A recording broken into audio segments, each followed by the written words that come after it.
All righty. Well, hey, thank you everybody for joining us. Very excited to have you here. Very excited for the topic. It's near and dear to my heart. We're going to be talking about supply chain analytics. What is it? How is it used? What's the practical value that can be derived from it? And with us, this is our second installment, I guess you could say, in our fireside chats via Zoom with our great partner, ITT. Very excited to have everybody here. A couple plugs in the beginning, and then basically I'm going to pull back and let the real talent do its thing. This is brought to you by our Masters of Global Supply Chain Management program. It is a STEM designated one-year degree hosted at RIT here in Rochester, taking you through all plan, source, make, deliver in a quantitative, analytically focused way. And one of the things I hope to talk about is how our sponsor, who this webinar is also brought to you by, leverages people with that kind of knowledge. So with that, I'll turn it over to Nico if you want to say a couple words about ITT. Sure. So, hi everybody. So my name is Nicola Maricelli. I am originally from, I'm Swiss Italian, so half Swiss, half Italian. And I joined ITT last year, back in exactly when the pandemic hit the globe in March. And that has been an incredible journey through the supply chain for this company. ITT is it's a multi-value center company. We go from aerospace to automotive and to our segment, which is industrial products and its processes, and which is valves for mining, water, food industry, paper industry, and valves as well. So that's in a nutshell what ITT is. It's a global company. We are around 10,000 employees across the globe. And for our site, IT, we have manufacturing center which are in India, in China. We have the biggest one in Seneca Falls, upstate New York, and then we have Mexico, Latin America, and across Europe. And with that too, the other thing we should probably acknowledge is, on a personal note, how grateful I am to ITT. They've agreed to be our undergraduate capstone partner this year, providing a project, an actual learning experience for our students that's grounded in reality. And Nico and Karen and Eric, who I believe is on the call, have just been instrumental in that. So with that, I am grateful. So let's get it going here. The topic of analytics has been woven into the fabric of business discussions, broadly stated, for the past 3, 4, 5, I mean, maybe even 10 years. And the thing that I find the most fascinating about it is I started really becoming interested. I gave my first talk on the subject in 2015, and IBM at the time came out with what they called the 4 V's of big data. Everything was grounded in big data, and the numbers had just been updated in 2020. I'm waiting to see the latest iteration, but these are the numbers. The predictions are that by the end of 2020, again, I'm waiting for them to update it. By the end of 2020, there are going to be 40 zettabytes of data, which is just an egregiously large number. And then of all that data, it's coming in so many different forms: social media, basic old spreadsheets, dynamic data, healthcare data, video data, metadata, data about metadata with data on top of that. I mean, it's just nuts. And then the quality of all this data, is it really good quality? Do we have to sift through it? And the rate at which data are entering into organizations is just outstanding. With all of this, the one crazy statistic that I've read about it is that there's more people who have got, I think it was a cell phone, than have a toothbrush.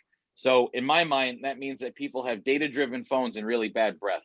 So with all of that said, right, to set the stage for all of this, Nico, how do you view supply chain analytics within your organization, right? I mean, you're charged with the supply chain in your organization, managing it, improving it. What do you think about in terms of supply chain analytics? I think that, as you say very well, Stephen, the analytics are part of our day-to-day job since a long time, right? We always deal with analytics in the past for years and years. The difference on what we're trying to do today is really to bring the analytics to advanced analytics, what it's called integration of analytics with technology, right? Before we had some company in the past doing the advanced analytic in a way that nobody else did it, and they were the pioneer of the data analytics. Today, that capability is available to a lot of companies, right? And the true fact is, it's how deep we go in data understanding and how deep and how we use that data for making future assumption or future change of our business, right? And that's the difference between the company that use the data in a proper way and the one that just have the data, but they really don't know what to do. Because that's another thing. Today, most of us have as many data as we want. We can collect the information about everything we want in the globe. The issue is how you use it and how you put it in the service of your sales department, of your supply chain, of everybody else around the company. And that's the big difference, because technology is out there, right? We have a lot of technology. We have the artificial intelligence out there. We have machine learning capability today, right? But still the human factor and how we interpreted the data and how we read the data, that's critical on what we do today. So on the supply chain side, data is across the full spectrum. It's across from the shipment to the manufacturing floor. Data is key for what we do today. Without the data, we cannot really understand where we're going, how we're going, and interpret the market. The beauty of the new advanced analytic, it allows us to interact and put every single piece together. So that's interesting. Now, when you look at the different elements of your supply chain, do you see certain groups leveraging data more successfully than others? I mean, do certain parts of the supply chain lend themselves more naturally to analytics broadly defined, maybe from a costing standpoint or from like an engineer to order standpoint? I mean, how do you think about it when it comes to that? Yeah, I think one of them very well developed analytic data for the supply chain is the logistics side, right? How you track a vessel, how you track your goods, because there is a lot of value around it, and that value is across several different industries, right? For us in manufacturing, the data centric for production, so tracking your inventory, projecting your inventory, it's still very green, right? Especially on the fact that more data you can collect, much more you can predict the future, right, through your data. But the difficulty is on it's again, human factor. You need to have the right people that can give you future information on where the market is going, how you link the market to your data to understand where you're going and how to, there are a lot of things you can do with data, right? You can plan and schedule your manufacturing floor. You can improve the responsiveness of your teams. You can improve the demand planning. You have several things you can do in supply chain. But again, it's how you read the data and you understand the data that's key here. So it's actually a talent issue in some sense, right? I mean, so it's like there exists the technology and there exists the knowledge. It's the people that connect everybody together in terms of how to make that happen. Yeah, it's a willingness. So there is whenever you look at the adaptation of the data analytics, there are a lot of bottlenecks, right? One for sure is the culture of the company. We still have companies that believe that through Excel they can solve everything we do, right? That they think that through the basic analytic we have it all. So through an Excel file and a pivot table we can solve market analyticals, SEMP tools, and we know that is not the fact, right? You can really not do any machine learning with very advanced tool like Excel, but you cannot do that, right? You need to open up to more sophisticated tool, and you need to move away from that. And the other thing is the right people. Human resource is still a centric factor on data. You can collect all the data of the world.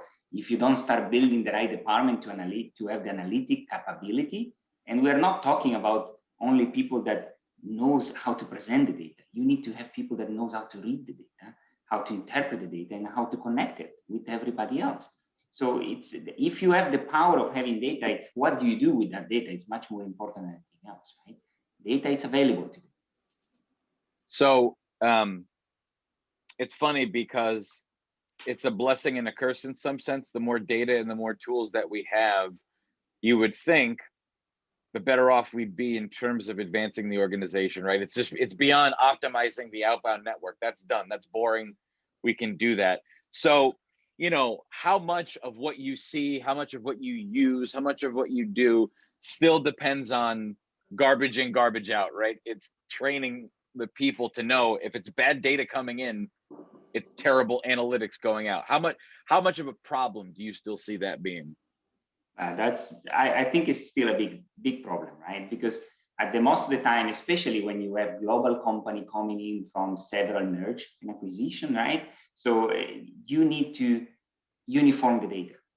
You need to have a same set of standard data to be able to grow your capability to read those data. Right? You have different ERP systems, so you don't have uniform ERP system reading. So more and more we're seeing system of analytic data that comes as an umbrella across the globe and cover your ERP system that you have to try to facilitate that reading of data. But the true fact is, if the quality of the data is poor, then you need to have artificial intelligence or machine learning to clean your data as well. It's all available, but again, I agree with you, garbage in, garbage out, right? You still need to understand the quality of the data is very important. And the truth of the fact that, again, that's about human factor. If you don't have the right person reading the data, you can have a genius doing that every day. But if he doesn't understand your product, he doesn't understand your market, he's not going to see what the problem with the data is, right? So that leads to an interesting question on my standpoint. So the last I've read, I think Accenture had done a study on big data related stuff. Could have been 2017-ish timeframe. And it was kind of this yin and yang perspective. It was 15% or so of the folks who had been surveyed had said that they within their organization had been deploying actively big data and supply chain analytics related things. By contrast, 85% of the people who responded to the survey saw the value. And those numbers are close. I can get the exact figures. So from your standpoint, why the gap? Why is it that there are so many folks out there and at the VP level, just like you, who say, yes, this is awesome, I want to do it, but I can't, and I don't. What's with that gap? What do you think it is? Is it because no one knows what supply chain analytics is, or the talent? I mean, what do you see as the biggest challenge to implementation, basically? I think that one of the issue is that, yes, supply chain is mature, but it's still green. So the concept of what supply chain can do and how supply chain can do it in today's industry, it's booming now. So you see universities are having curriculum of supply chain, really creating the true culture and competencies in the industry for a supply chain professional, right? This is pretty new. We go back 10, 20 years. Yes, we had supply chain role, but they were fragmented down in operations. So you are a logistic person or a procurement person, you still reporting to operation. Now we have a leadership role that are all about logistic or about procurement, all about supply chain, because we understand the importance of that. And it's all about the maturity curve, right? The data is starting being available, the importance of supply chain is starting being available, and the impact of supply chain start being there. Because we see a company like huge monster like Amazon, it's all about supply chain. It's all about how I deliver the goods to you in the best way, in the most optimal way, right? So people start realizing the importance of what we do every day and value it. So I think it's coming. It's the trend of valuing what supply chain does. It's more and more active in the market. We see it. And I think it's just a matter of time for every single company to understand that more you invest in the supply chain side of your organization, more your company can grow. I mean, you need to have the right people in the right position to strategically impact what we do every day. From again, it's from across the supply chain touch every single segment of a company, from the shipment to the procurement, to the sourcing, to the material movement, everything. So if you have the right set of skill across those departments, is when you can really impact the most your organization and your business. It's a little bit what we discussed last time, right? How you can prevent COVID. I mean, it's if you don't have the right setup of supply chain, you will never be able to do something like that. So the importance of supply chain today is not only across of organization for implementation of future strategy or data analytics for the future, it's even how we avoid COVID situation in the future, how we plan for our company in the future to be able to avoid this type of disruption of supply chain. Right? And data can come across all these decisions. You should base your decision based on data all the time. I mean, whenever you look at something like a pandemic situation, you should lay out your supply chain and understand how to move material around, how to your manufacturing is impacted. Should I need having consignment stock? And artificial intelligence and machine learning allow us to do that, to understand today how to get to a point of balance across projection of inventory, order optimizations, and it allow you to have a more real-time supply chain development to show. So that leads me to a kind of a tactical question that has two parts to it. So we'll do one and then the other. The first part is, and we mentioned it, all these different types of data that enter into the organization and that the organization has access to. From your standpoint, what do you see as the most useful data that are out there? I think it really depends on which type of segment. Let's talk about the procurement, right? I think that historic data for a procurement department is very important. Where I'm selling, what I'm selling, where I'm buying, what I'm buying, from which vendor I'm buying. And then you need to grow that set to look around your department. So who procurement is impacting? It's impacting my manufacturing and then in future my sales. So how am I going to connect all those dots? So for example, in the US, which one is my biggest customer and where is my biggest supplier for my material? So try to connect those dots and try to understand which one is the most important data for you. So for me, it will be, should I build inventory? Should I find other source of material? So the importance of data for procurement is slightly different than what is the importance of data for logistics, but it's all connected.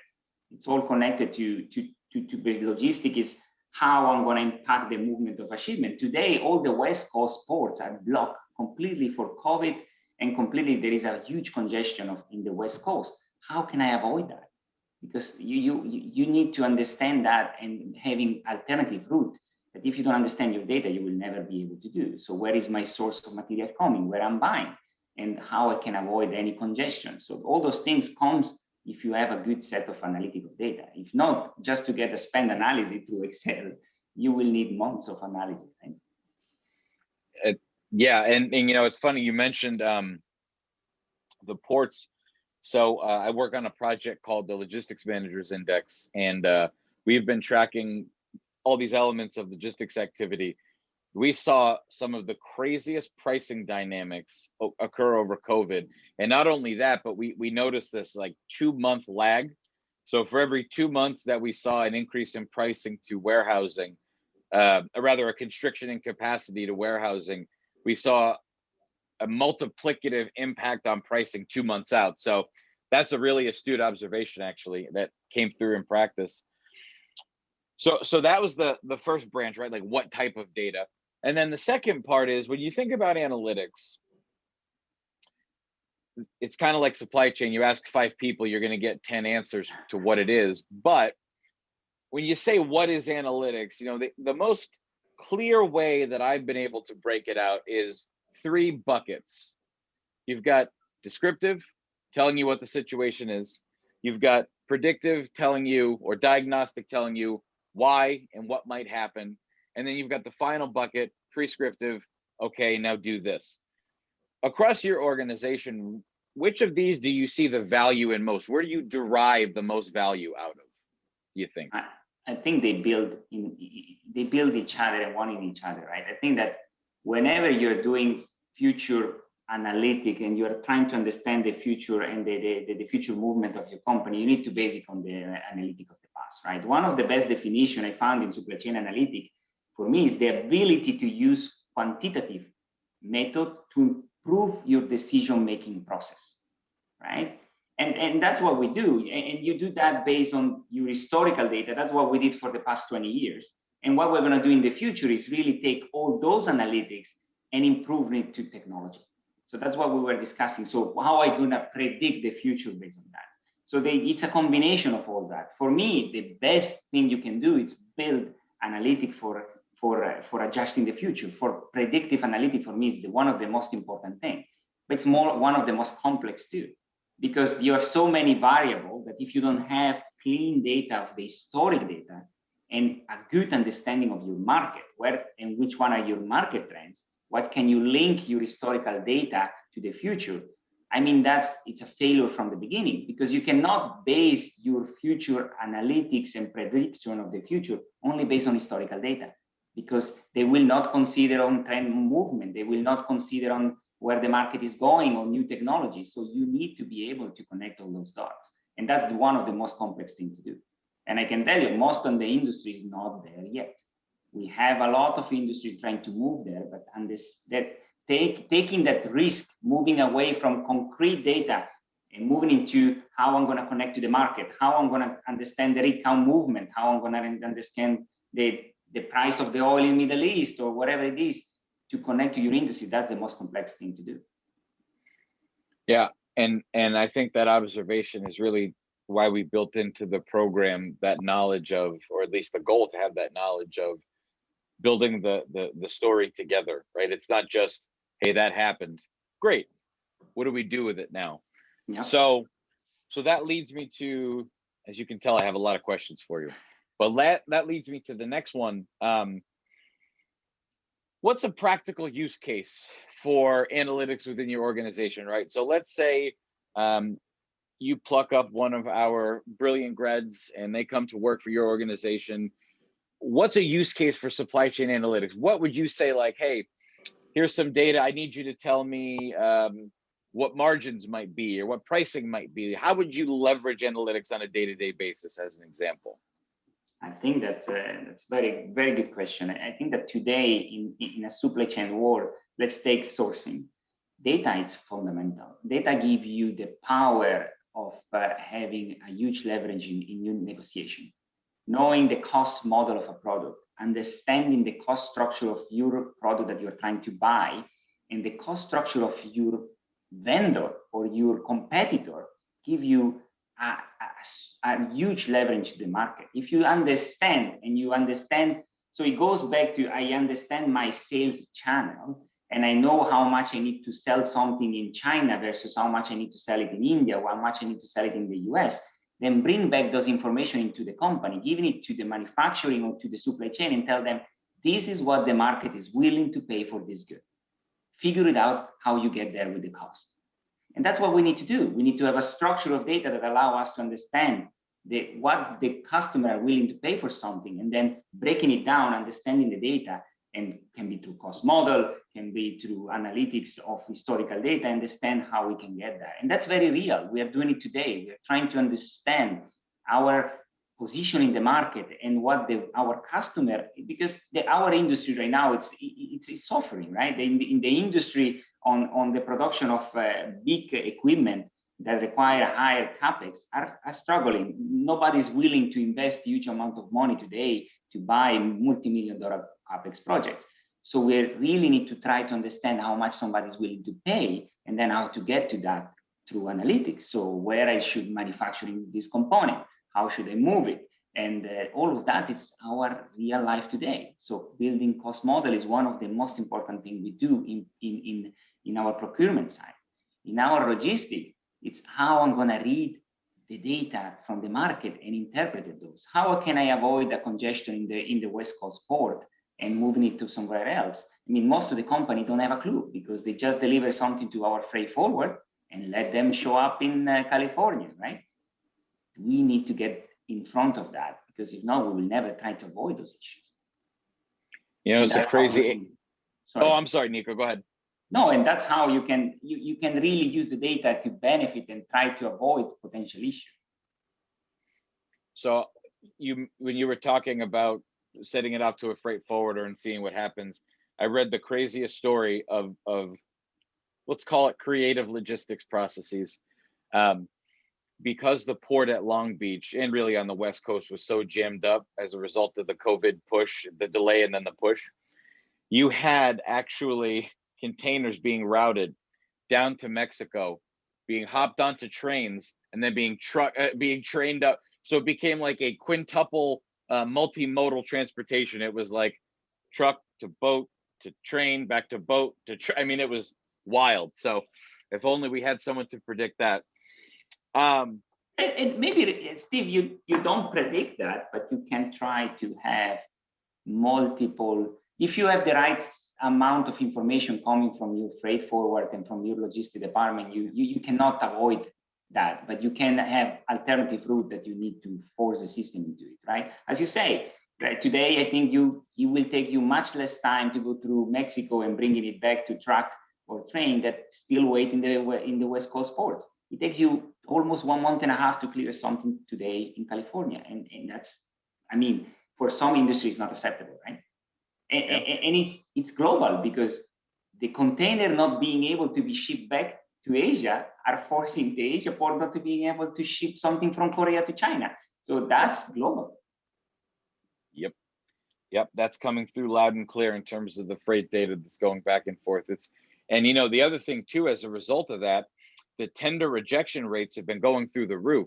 So even if there's a demand on one side, the supply issue is the other thing. There's just not a supply of movement for the freight. You know, it's so to your point, that's wild. And another thing on that story, to make a point there, I think that another thing we are seeing today, for the past 6 months, most of the carriers try to keep the availability of space on the vessel limited to keep the price up. If you don't understand the market and you don't have the knowledge, you might go to an RFQ or an RFI process and try to have prices blocked at very high rate. If you understand that the capacity and if you have visibility of the capacity of shipment around the globe, you will understand that they are actually having vessel empty on the ports, not shipping it just to keep the pricing up. So now this is changing. They are freeing a lot of capacity due to the constraint we have. But that was going on for the past 6 months. Yeah, which changes the dynamics of the spot market, which pushes prices all over the place, right? It's just it's wild. So I want to get back to one thing you said, because it struck my interest. You mentioned ERP systems. Some people will say that the ERP system, if you take a sample of 30 organizations, their ERP system might be the most underutilized piece of infrastructure that they have. Other people say that it's insufficient and, you know, they get a new ERP system. How does the connection in your mind work between a design of an ERP system and the execution of supply chain analytics? I think it's all connected. So more and more, those major ERP companies are coming out with digitalization of supply chain. So I think that's one, it's going to be the future. It's where we are going to go. Before, to do an RFQ globally, you need to send out envelope, you need to collect the data, get the data back, analyze in Excel. Today, you have system that does that for you at a global level live for supply chain. And that's based on your ERP system. I feel that, yes, the ERP system are still underutilized. Sometimes we don't understand how good can be the data-driven through an ERP system. You can centralize procurement. You can do all PO from one country, and you can control what's happening in the other country if you have access to one ERP system without having to make investment of umbrella system that collect the information from all the ERP system, right? So I think ERPs, it's highly underutilized today. And I think that the future will be on digitalization of what we do in supply chain coming through the ERP system. So how we do RFQ online, it's already out there, right? E-auction is already out there from years, but we are not using it that much. It's all coming together. And I think that's more and more we will push to that in the future. Even, you know, you have companies that don't use anymore even PowerPoint. They have live dashboard and they go through that because we are more and more interactive through technology. And I think that's the future, right? Future decisions are going to be made instantly, right? So we are going through a real-time supply chain. When you take decision, it's going to be a dashboard, real time. Should I buy here? Should I buy there? Should I run any auction or should I run a long-term RFQ? All of that is more and more the reality of the world we are living in. Right? So that has come up a great deal, that phrase, the digitization or digitalization of the supply chain. Can you go on a little bit about that? I mean, how do you see that? I agree with you 100%. It's going to be the future if it's not already. But what does that mean to you? What does the digitalization of the supply chain mean to Nico? To me, I mean, and I'm quite a procurement person, right? So when I look at the procurement, to me, it's dealing with the day-to-day job that we were doing for the past 20 years in Excel or in paper, and the RFQ and tender sent out through envelope, all in a digital way, all in real life. So when I send out an RFQ, I have all the information coming from my ERP system into a tool that send out a live e-auction to all my vendor, or that I can do a reverse auction with all my classical commodity vendors. So to me, it's making easy the job that we're doing every day. So it's really RFQ in a digital way. It's dealing with a vendor not anymore through invoice, but e-invoice, or having the exchange of document through portal or through cloud. We think that this is, we had that technology 10 years ago, but it's underutilized. I can tell you across the companies, I saw very little company doing this kind of things. And usually, again, you're talking about the high-tech company, they do it. Some oil and gas tend to do it. In my previous experience, we had some e-auction and we were trying to bring the company to the next level of digitalization. But again, we are all far behind that curve. When you look at, aside from procurement, when you look at the elements of the supply chain, in my mind, I think logistics would be a fabulous opportunity to be digitized, right? I mean, would you agree? Yes, and honestly, if you look at one of the departments that everything is already available, it's the logistics. The freight forward have already all the information. It's how we use it and how we read it that most of the time we don't pay attention to it, right? We had a vessel going from last week. It was going from Brazil up to California port. He reached California, went back to Panama for a mistake on the freight forward, and then reship it back to California, and nobody see that because we don't. I mean, we don't have the right people to track all those things, and we don't use the information in the right way. And it's easy. I mean, a vessel has a tracking system, so yeah. You cannot lose a vessel. I can tell you that, right? So the information for me in the logistics is out there. It's easy. It's easy to access to it. It's a little bit less easy on the material side. I mean, there are some segment of manufacturing that they require fully traceability of the product. So they are already using a lot of technology, and it's advanced technology on that to be able to trace from the steel that you bought to the final product that you ship. We have a lot of company moving in that direction. And I think in the future is more and more the direction for the material, right? Understanding a life, how much I have in stock. We have a lot of companies that still do manual cycle count, and they don't have the stock life every single day. So we need to move in that direction.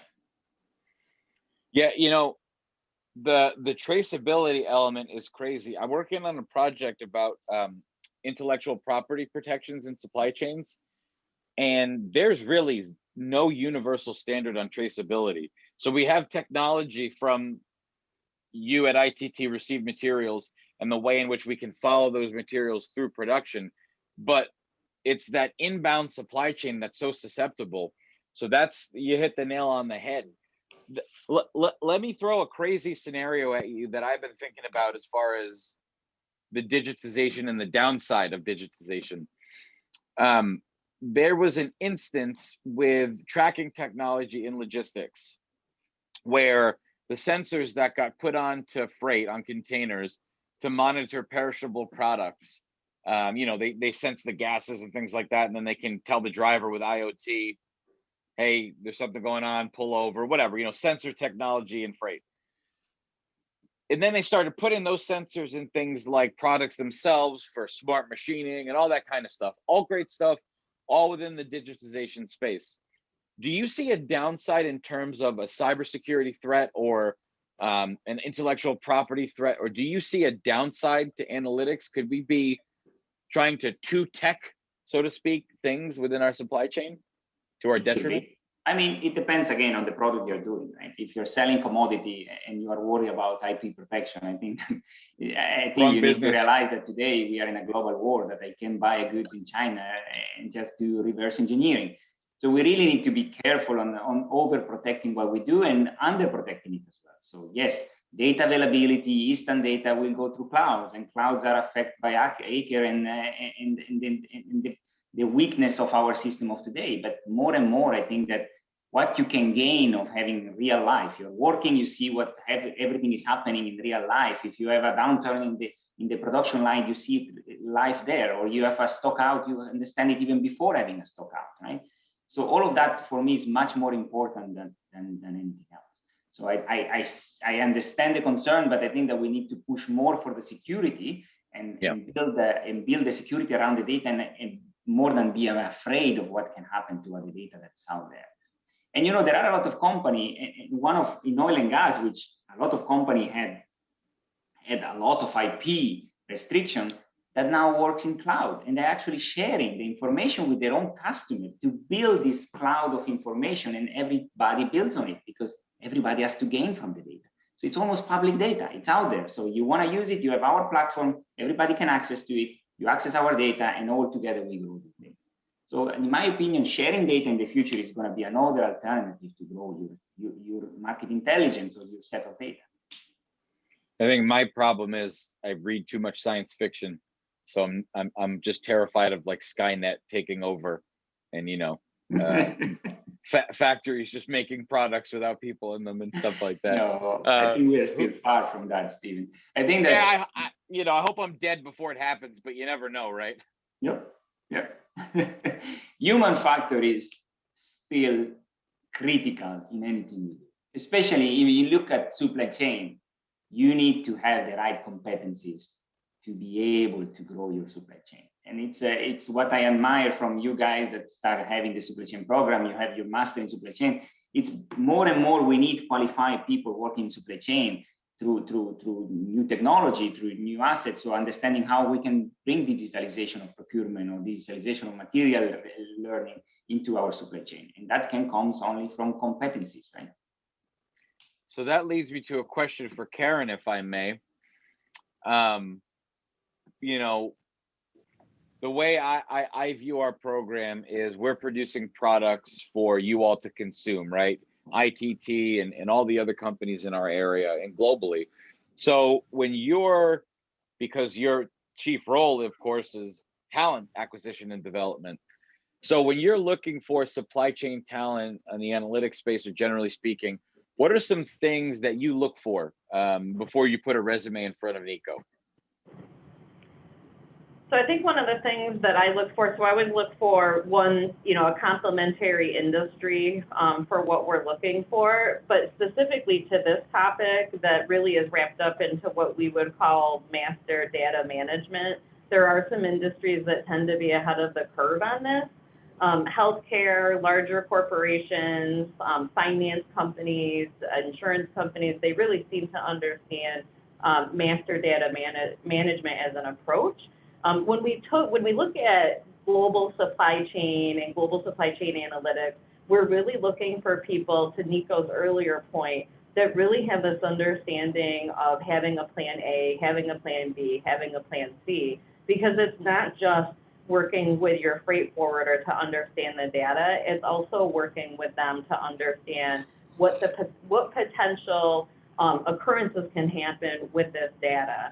I would say that when we look at people for Nico's group, we're really looking at people that understand a global supply chain as a holistic approach, not just in what do I do today, but how can I use current technology, how can I use some of this data to really get ahead of the game. I think to the earlier point, we all know global supply chain, we all know how it works. Really, how can we be more efficient and more effective? And really the way that that is accomplished is through big data analytics. That's great to hear, particularly given that we've woven that directly into the fabric of our program. So that's a fabulous thing to hear. So I think we've got 15 minutes left. I'll probably ask Nico one more question, and then we'll do a Q&A if anybody in the audience wants to ask anything. So my last thing, and this is my mantra, I don't know if I think I might have a couple of my students on the call. One of my things is I think what we do should be the anti-sophisticated, wild guessing approach, and we should do data-driven decision making. And I think you and I would agree on that, and most of the people on the call would agree, or at least have some desire to learn what that means, if not. And so when you give anybody within your organization a task, how do you parse through results that they found? So what's your process for scrutinizing the results of an analytical approach? At first I ask what set of data they used, right? And how they analyze the data. And then, for example, with Eric, we look at what's the trend of the data. Let's look on outliers of the data, right? Let's look at for spikes. So why is this not the right trend? And then did we consider the actual cost of movement of material? So we are looking for the potential through the experience that we had in the past 15 years of supply chain, is looking for the potential mistake on reading the data, right? Because that's what we are trying to develop as a competency in our companies, how we take the data and use it, right? Because this is something that we are very green into it, and that's what we are trying to develop today. It's how we read the data. Now we have data, we install a machine learning capability to collect our spend information, our POs information. We didn't have it before, so now we have it. It's how we can grow the competence in our team to understand the data, read the data, mark what's the outlier of the data, and try to compare the data at global level. It's not easy, especially when it has been not done before, right? So that's something that we need to teach our people how to do it. Yeah, that's so basically, and I love hearing this. It's like music to my ears. It's taking the analytics and the data-driven approach and then viewing it with the context of experience, right? Mm-hmm. So you could use the data in an agnostic way and say, well, I think it's going to be this. But when you layer on top your Eric, Hagen, everybody's experience, it says, okay, this is why it's going up or down. And now you have a better insight into what might happen with those two combined, right? So it's not just mathematics for the sake of mathematics. It's mathematics applied in a way that makes practical decision-making ability easier, right? Yeah, and then with people that understand the industry. So you have your commodity management of casting or machining, and they understand what's going on with the data. You just need to make sure that the data is in front of them in the right way, right? And then they are the one that needs to be able to read it.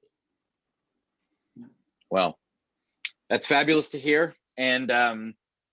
And I think we could probably chat for another 2, perhaps 3 days straight on this, but to spare everybody that kind of time, and I'm sure you're busy, if there are anybody in the audience who'd like to ask a question, I'd ask that you please put it in the chat, and I will read it out loud and have that question respond to. So you can go ahead and do that.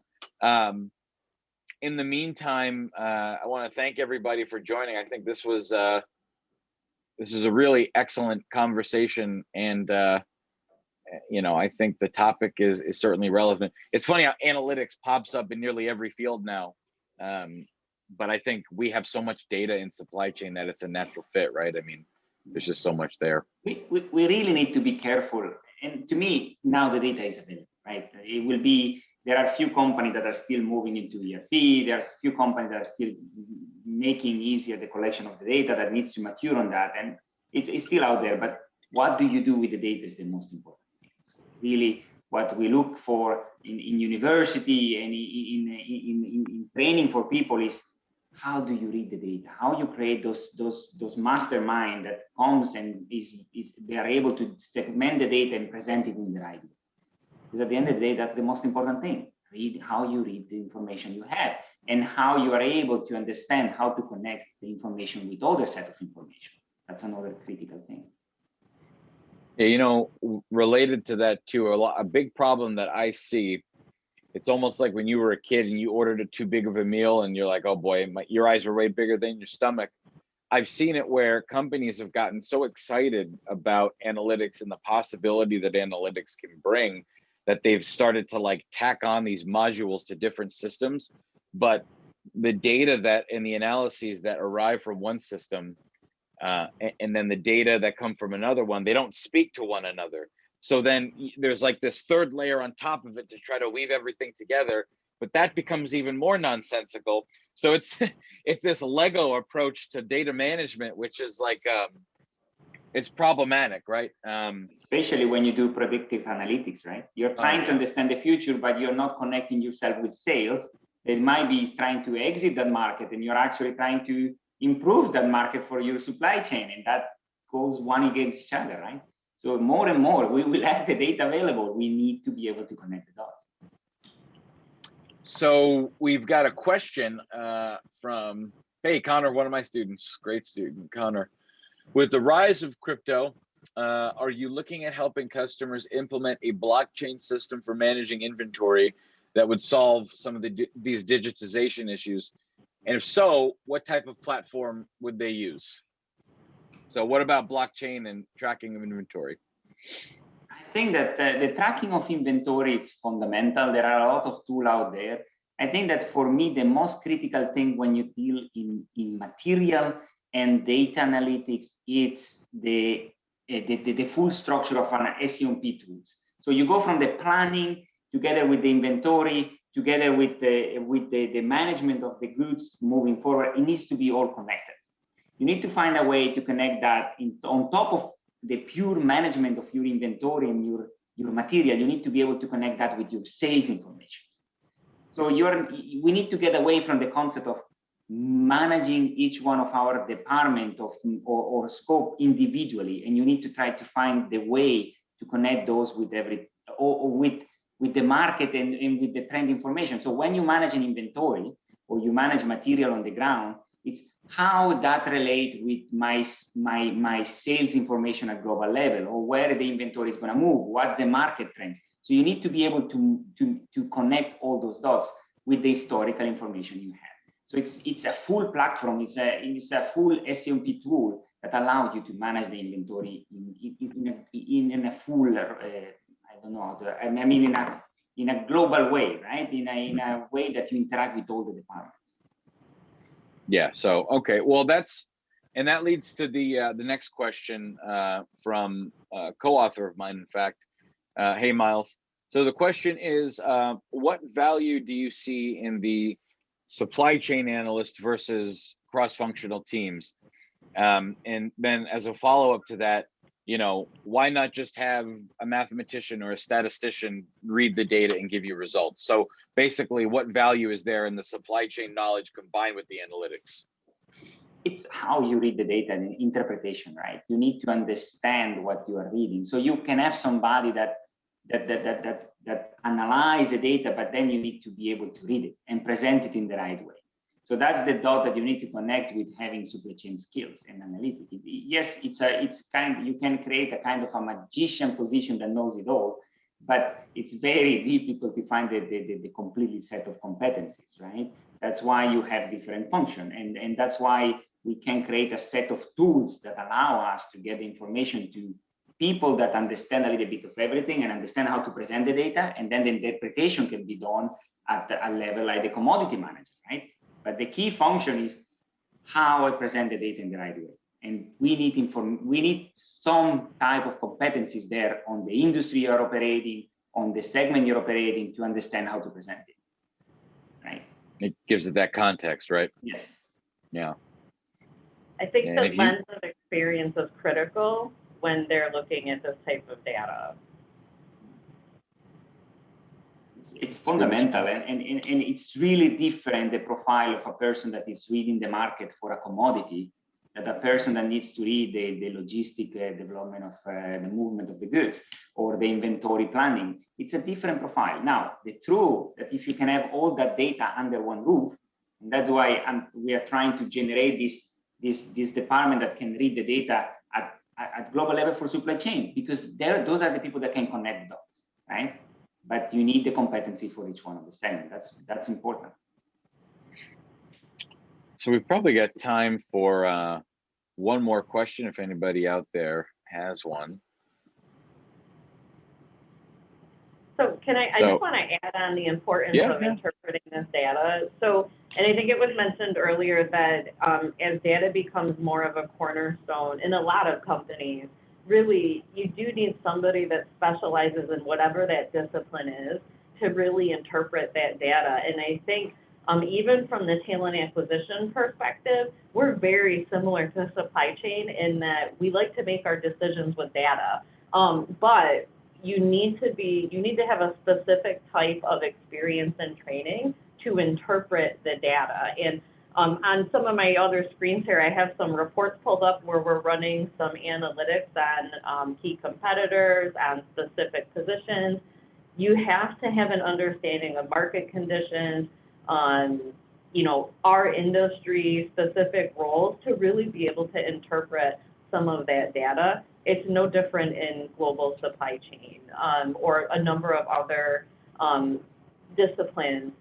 I don't think that the human component will always need to be there, and that human skills experience component will be critical. Yeah, it reminds me of a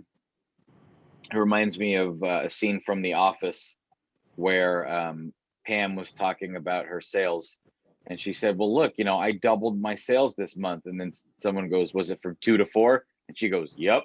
So on the one hand, it's accurate, you doubled your sales. On the other hand, is it really a meaningful increase? Right. So, and that's not a plug for The Office, though. It's a fabulous show. I won't make any money if you start watching. Ricky Gervais might. But it's something that I think that it's easy to overlook. It's one thing to say, I have some data. It's another thing to say that I've effectively interpreted that data. And that's actually pretty common. Yes, indeed.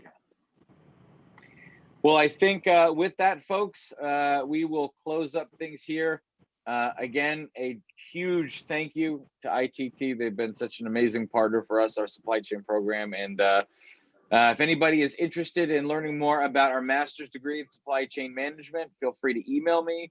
Again, it's a 12-month STEM designated degree, covers a lot of what we just talked about here. And who knows, maybe you'll be telling Nico all this stuff when he hires you, and Karen, make sure your resume gets to the top of his desk. But in any event, thank you both, and thank you all for joining. Have a great day, everybody. Thank you so much. Be safe. Take care. Bye, guys.